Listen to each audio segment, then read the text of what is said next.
This is the Chefs Without Restaurants podcast with your hosts Chris Spear and Andrew Wilkinson. Each week we'll be speaking with food entrepreneurs and people in the culinary industry. If you're interested in learning more about our organization dedicated to helping people build and grow their food businesses, look us up on the web at chefswithoutrestaurants.com and .org and on Facebook and Instagram at Chefs Without Restaurants. Now, enjoy the show.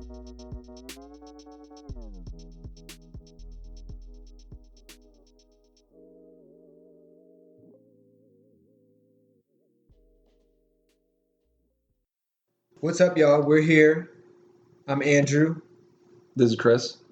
And this is going to be our pre-official first episode of the Chefs Without Restaurants podcast.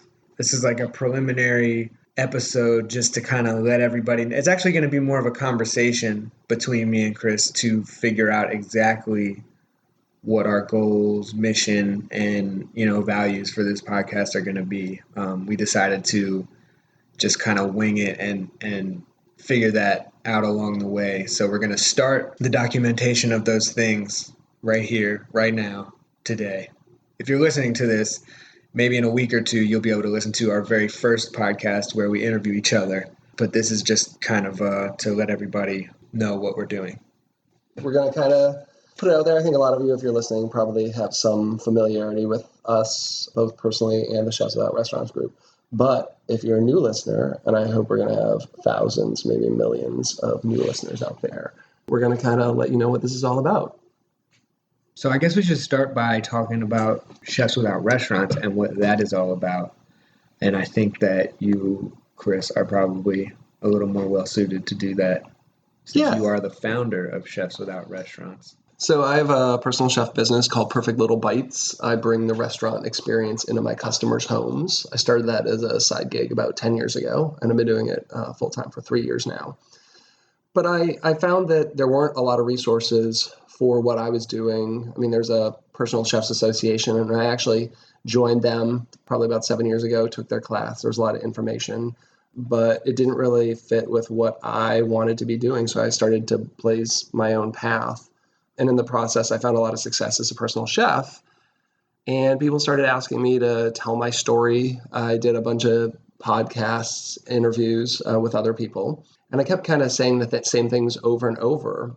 But what else came out of it was I found that I needed some resources that weren't out there. People to bounce ideas off of, questions to ask them.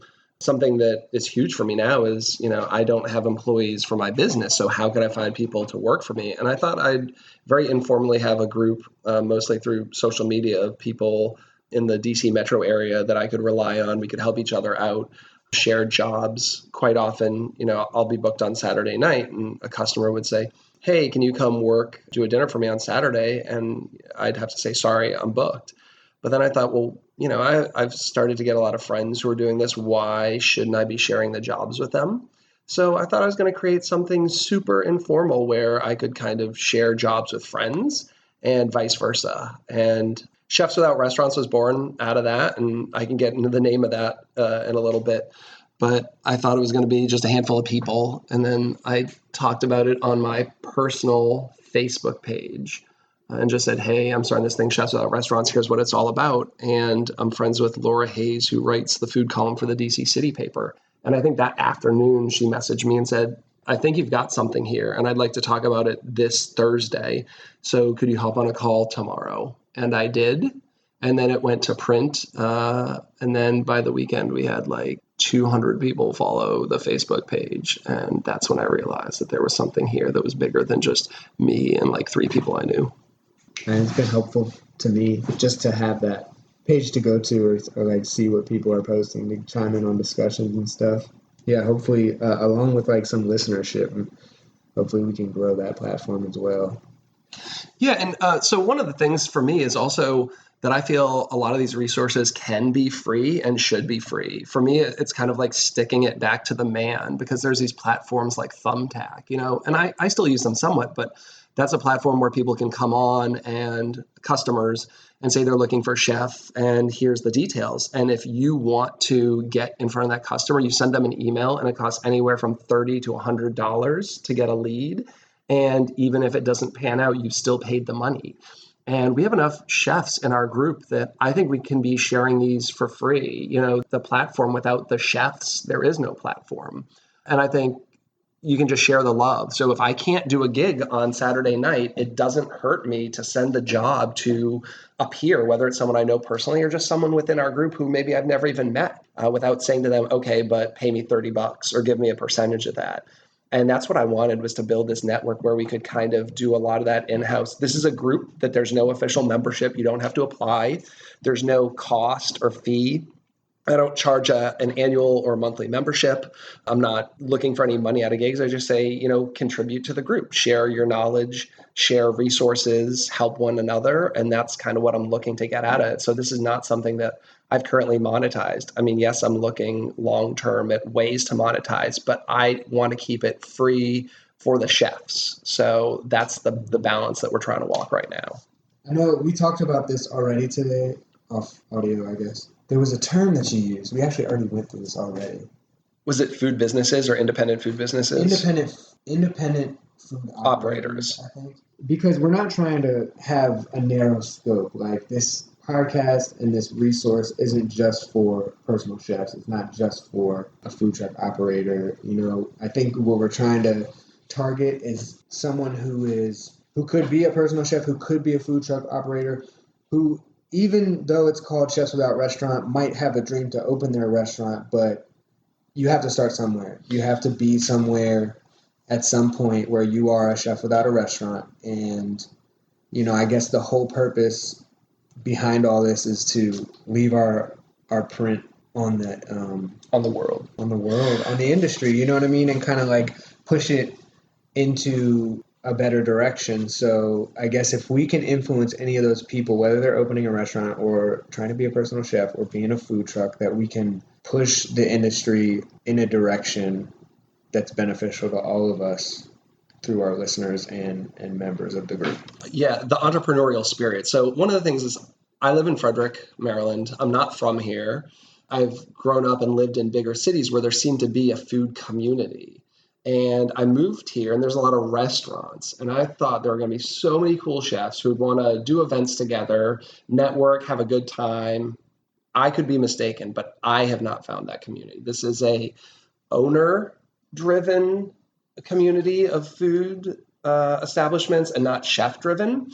So, there's a lot of discussions about, ROI and dollars and cents of things. And there weren't a lot of chefs who wanted to hang out and network and help each other out. And then I found this group of personal chefs, caterers, food truck operators, but extending that to people like Sharon at Olive and Basket, which is a specialty store where she sells vinegars and olive oils and spices and stuff. She's not a chef. It's not a restaurant, but she's an entrepreneur. She has her own food business. I want to support her. I've done events with her. Bringing people like that into the group. You have restaurants like Roast House Pub with Chef Nico, who is amazing, one of my favorite chefs here.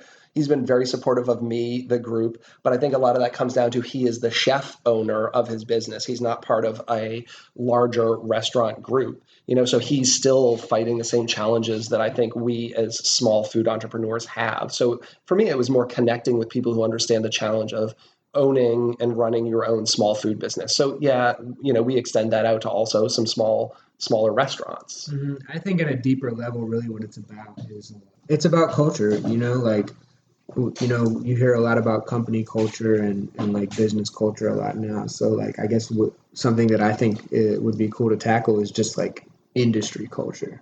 And people are trying to change that already. That's already a thing. But, like in our niche and what we do and who we think we can influence and bring value to, I think impacting that aspect of the industry and developing that culture is definitely a worthy goal. And I didn't have a lot of mentors physically, like in the kitchen. Like there weren't a lot of chefs that I actually worked with who I would consider mentors. But in the rise of the internet, I think there are some really great chefs who I'm super appreciative who helped me out or, would interact with me. So, I grew up in a time when you'd work for a chef and they had secret recipes, right? Like they wouldn't even tell their cooks what was in a dish. Because they were afraid you were going to go open up a rival clam chowder restaurant, which is ridiculous. But then I've been on, say, Twitter for like 10 years, and you have these really great chefs like Alex of Ideas in Food or Dave Arnold of Cooking Issues, guys who are doing really cool stuff who are essentially open books. You could ask them any question and they would answer it, or they just would interact with you. And I really loved that about the food internet, especially starting about 10 years ago. And I like that idea of community, of not seeing each other as competitors, but seeing each other as peers and helping each other out. And I missed that. I was working for Sodexo and I had 100 employees in the kitchen. So if I made a dish, I could bounce it off of sous chefs, chefs de cuisines, dishwashers, everyone, and get feedback. And now it's kind of an echo chamber where I work by myself every day. So I wanted to have a community, and not necessarily for people to taste my dishes, but just, sometimes you just want to shoot someone a text and say like, hey, what do you think about this? Or let's do an event together because I miss cooking with people. So I just wanted to have this thing where I could, maybe get out of my solo kitchen environment and hang out with other like-minded people working in the food world. I wrote down before we started recording, just a couple sections. It was like goals, values, and mission, because I feel like that's kind of like the driving force behind what we're doing. And if we set that out clear, we can go so much further if we know where we're heading. So I guess just real quick, jotted down some words for the values that I know I hold and that Chris has expressed, and that's culture, strong culture in this industry, community, which is exactly what the Chefs Without Restaurants group is about, collaboration, which is the spirit in which Chefs Without Restaurants exists because of the lack thereof kind of in the industry in our town. And we want to educate. So education is a value. We want Chefs Without Restaurants, the group and the podcast, to be somewhere where people can get educated, whether it be, even just down to who their peers are in the industry or, best practices. Yeah, I'm sharing resources. There's a chef who reached out to me via Instagram a couple weeks ago, and he's someone who I've been Facebook friends with for a long time, and I don't know him personally, but he's trying to get a personal chef thing going. And he was asking about kind of like how I interact with my customers. So I have a lot of templates, template emails, templates for poll sheets when I go do an event. There's a questionnaire that I have every customer fill out where I collect their data, their name, their address, their budget, what they like and don't like. I've already done the work for that. If you need that, I will share it with you. So I sent him an email with that. So you don't have to reinvent the wheel. Like, I have no problem saying, yep, this is what I give a potential customer and have them fill out. Here, take my file, make changes to it as you see fit. I think there should be more of that. Like, I'd love to have a database of templates, emails, things like that we can all share, because we shouldn't have to start from scratch. I could benefit from a lot of that stuff. I've been running my business off of kind of just, I'm not the most organized person, so. Yeah, I'm not either, and it's tough. I have a little of that ADHD coming in, and it's been a challenge, a blessing and a curse, not having a boss to hold me accountable, so I have to hold myself accountable to myself. And I'm kind of a free spirit and would rather get up and just do the thing, and I've had to put these kind of things in place to keep me on track. Well, that's hilarious that you mentioned that, because that segues perfectly into the next value that I wrote down, which is accountability. Whether it's accountability for ourselves as independent food operators or accountability for the industry as a whole, we're trying to shift this thing for the better and so that everybody can benefit from it. And, they say all boats rise with the tide. So I think we need to hold each other accountable so that we're not one holding each other back or, everybody's just doing their part. And then the last value, I think, which doesn't even need to be said, but it's just about quality food. We definitely want to inspire people to do what they do the best and make the best things they can and use the best ingredients they can, while hopefully supporting local farmers and such in the process. Of course, it's not always the easiest thing to do, but it's definitely something we need to put effort into to shift this industry into something great. Those are the values. And then I just jotted this down a second ago while you were talking. Here's what I have for a mission so far. You tell me if you want to edit it. This is ongoing. Like, this might change in a month. This might change right now. It might change in a year from now. But I think it's important just to have it. So the Chefs Without Restaurant podcast is an audio resource for independent food operators to be inspired and shift the industry to enrich every person involved and affected by it. Wow, that's super eloquent. I like how You you're. like that? Yeah. I might be a good writer, maybe. If I can get some long format writing down, maybe I can do some Pizza Today articles or something. Chef of Pizza You're Today. way more organized about the business that I started than I am. No, What? I like how you've articulated this. Maybe that's my strength. I've been thinking about this a lot lately. Like, what am I actually good at? And maybe we can help people with this too. I obviously have drive and goals that I work towards, and what do you call that when you're motivated to do stuff? Motivation. Yeah, that. But there's another word that I'm searching for. But anyway, I think a lot lately, like, what am I actually good at? What's gotten me through 4 years of my business? Like, what's gotten me to where I am at today? What's gotten me to the point where I believe in myself enough to do what I do and be my own boss, and or anything that's not work related, but like what are you good at as a person? Sometimes it's hard to like pinpoint and pick those things. And I guess from what I've learned from other people is that like you just have to try things and like do different stuff to learn things about yourself, and that's how you figure it out. And I think like articulating this stuff, maybe that's one of my strengths, is just even in my own head, if I'm not speaking it, but just articulating what my ideas and what ideas and possibilities that I could that I dream for. I think it's interesting because I've always self-identified as an introvert. I have a lot of people tell me like, you're not an introvert. Like you do all these podcasts, like you're getting out there. And there's a difference between being an introvert and being shy. But, having my own business, I didn't study business in school. I went to school for culinary. And then as you break out on your own, it's like, well, you have to be a marketer, right? So it's like, now I'm making like videos on TikTok. Like, and I don't care how I look. Like, pretty good at it. It's just like I've had to grow my business. I've had to get out there, and that means like writing, blogging, networking, marketing. And in the process, I've really enjoyed it. I've enjoyed the process of building community, of talking to people. I just think I grew up with I didn't like the people I grew up with, like my hometown, and I was an arts guy kind of in a sports town and just didn't find my tribe. So I didn't feel like I had a voice. And then you meet like really cool, like-minded people, and you realize like, oh, I'm not really shy or whatever. I just, what I had to say, the people around me didn't want to hear what I had to say. Yeah. So building the community that I wanted to be a part of.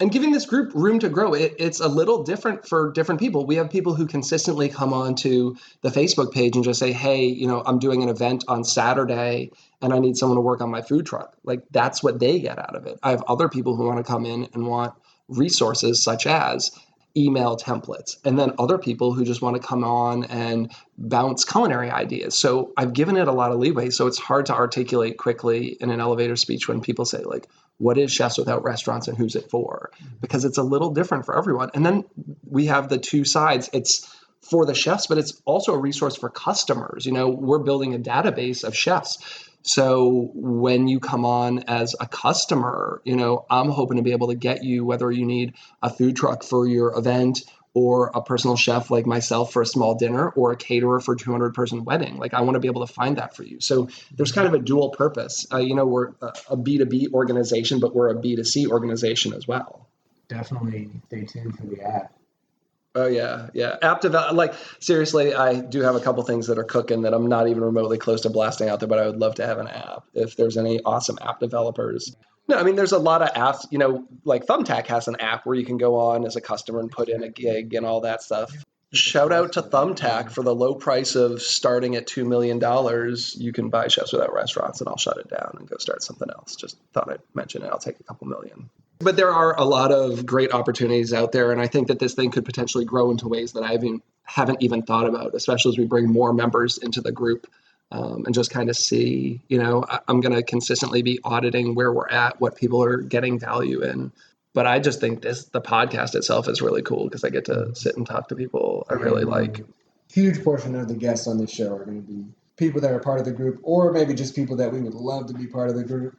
In the effort to provide value, I think maybe you have a food photographer on who can talk about food photography or something, or, it might be someone in marketing, all the things that we're not maybe good at or have a lot of experience in, bring in these auxiliary businesses.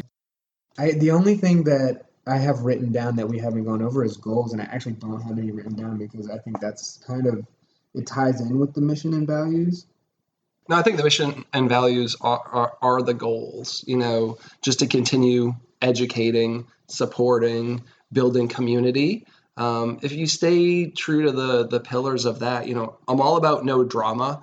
You sometimes have to walk the line between thoughtful disagreements and drama. I don't want someone to try my food and say it's not good, but I'm fully of the mindset that if I make something and you try it and you think it could be better or need something, I'm open to that. I'd love to see that. If I go out to the pizza truck and have a slice of Andrew's delicious pizza, maybe if I'm feeling that it's a little too salty or a little too something, I want to be able to say, hey, good pie, but I felt it was a little salty, and that he's not going to get all testy about it, and that I can talk about that. I think that's a big thing. That's something I always tried to teach my cooks who worked for me, is that they should be tasting each other's food and critiquing it thoughtfully before it even got to me to try it. And hopefully we can do that with each other. The first time I came and cooked with you, I was kind of like, I didn't know what to expect, but there was just a level of like autonomy there, like, and I realized because it's like you wouldn't have asked me if you didn't think that I was capable, and with that you're just like, all right, you do this, and I'm like, oh. Well, and like, should I be asking a bunch of questions, or maybe he's just letting me do my thing? And customers are normal people. I think it's easy to default that the chef only has his sous chef or chef de cuisine or something taste his food, but you also have to think that a customer might have a less trained palate, for lack of a better term. I'm all about giving my 16-year-old dishwasher in a restaurant some food to try and get their opinion, because they would maybe be a typical customer and see what they think and not come at it with a very chefy kind of opinion. But yeah, giving employees autonomy. I was running a big operation with 100 plus employees, and I didn't want to be married to that job and have to be there all the time. Like, you have to trust that the people working for you or with you can do the job on their own.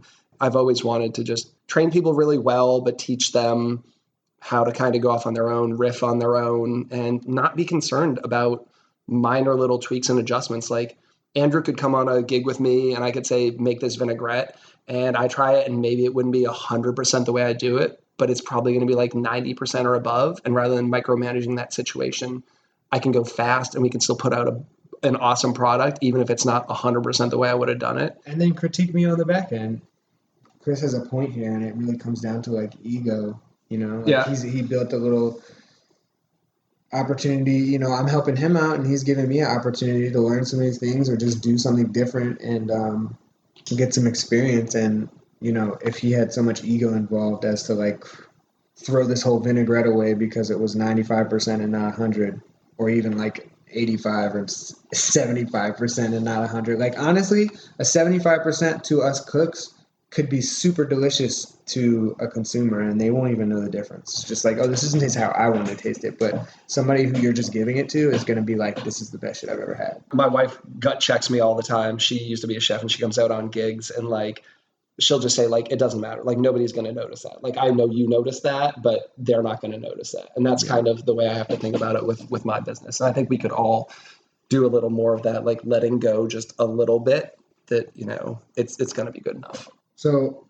what I did here for these goals is I have columns. There's the values on the right side and goals on the left side. And it worked out super nicely, because what you said about the values and the goals being, or the values and the missions being the goals, well, really, I think the goals and the values kind of encompass what the mission is. And even though the mission doesn't state all these goals and values, it worked out nicely because I pretty much just added verbs and maybe an adjective or two under the goals next to the values. So I'm going to repeat the values with words in front of them to tell you our goals. And the goals are to build culture, to organize community, to encourage collaboration, to always be educating or being educated, so always learn, uphold accountability, and to promote the quality of food.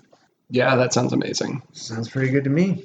I think we're going to run with it, and that might change a little bit too. But so we want to hear from you. Like, what are you interested in? Why are you here? Why are you listening? Why do you want to be a member, an active member of our community? What can you bring to the table? What are you not really interested in that maybe we've gotten into in the past? And how can we help you? Yeah, definitely. If you hear something on here and you're like, that doesn't matter, I don't give a shit, your opinion might be very valid to a lot of people. So let us know that, or let us know the things that we mentioned that you feel are very important, and maybe we can try to like make it a point to really focus on those. So definitely reach out to us. You can hit me up personally or Chris. He's at Perfect Little Bites, and I'm at Free PZA. And you can also hit up the Chefs Without Restaurants, Instagram, Facebook, whatever. So there's two, right now there's a chefswithoutrestaurants.com and there's a chefswithoutrestaurants.org, and I own them both. The .org is it's really just like a landing page that I've maximized for mobile. So when you go to the Chefs Without Restaurants Instagram, instead of having to pay Linktree, I just did it myself as a WordPress page. So you can still go to it on a desktop, but really it's just to highlight different members and have different links and stuff that are relevant that looks good on a mobile platform. But you can communicate to us by either of the Chefs Without Restaurants sites. Social media is super quick. You can send me a DM on Instagram or the Facebook page or group. Do that and go ahead and rate and review this episode if you're excited about this podcast. I know we're really excited to give you these episodes with our esteemed guests and colleagues. And our first ever episode will probably air sometime in December. It's just me and Chris. You can get to know us, and we're going to get into the format of the episodes and stuff like that. But yeah, definitely in the meantime, just stay posted, stay updated. Definitely reach out to us with any questions, concerns, or comments you have. And again, we're super excited to bring you Chefs Without Restaurants podcast, which is an audio resource for independent food operators to be inspired and shift the industry to enrich every person involved and affected by it. Quick Instagram plug. If you are on Instagram, and you should be on Instagram, when you post a photo with your food, use both the hashtag Chefs Without Restaurants, and you can tag the business in there and it'll show up in the feed. And I'm trying to be good about reposting those photos and stuff too. So the fastest way to get free publicity and reposted is to use both the hashtag and the tagging. All right, everybody, have a great day, great week, great month. We love you, and you'll be hearing from us soon. Thank you for listening. Thank you. Thanks for listening to the Chefs Without Restaurants podcast. And if you're interested in being a guest on the show or sponsoring a show, please let us know. We can be reached at chefswithoutrestaurants@gmail.com. Thanks so much.